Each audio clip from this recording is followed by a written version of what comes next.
Ya, patut kita syukuri. Alhamdulillah kita dapat 1 poin lagi setelah kemarin dengan Arab Saudi dapat 1 poin, ini dengan Australia dapat 1 poin lagi. Karena memang untuk mencapai ke sana itu paling tidak 15 poin. Jadi kita harapkan dengan tabungan 1 poin, mungkin nanti bisa 3 poin.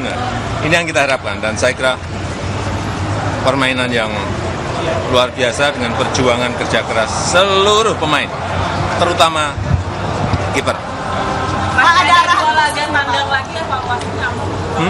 Wah, itu kalau bagian pelatih, Coach Sintayong, jangan saya.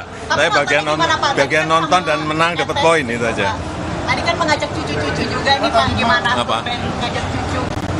Tadi ngajak etes ya Pak? Oh biasa ikut. Seru ya Pak? Antusias ya Pak? Sangat antusias. Hai. Bola.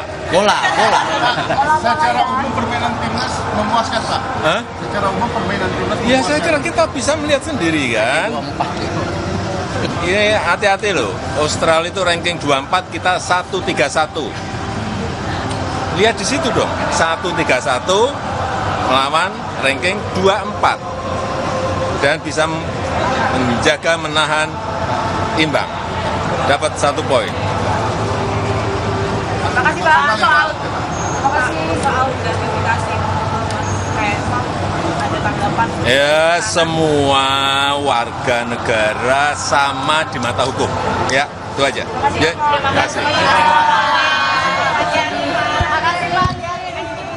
Itu dia pernyataan bangga dan juga apresiasi terhadap perjuangan timnas Indonesia yang mampu menahan imbang timnas Australia di babak ketiga kualifikasi Piala Dunia 2026 dengan hasil akhir 0-0, saudara. Ini juga menambah 1 poin lagi bagi Indonesia untuk berusaha mendapatkan tiket masuk ke Piala Dunia.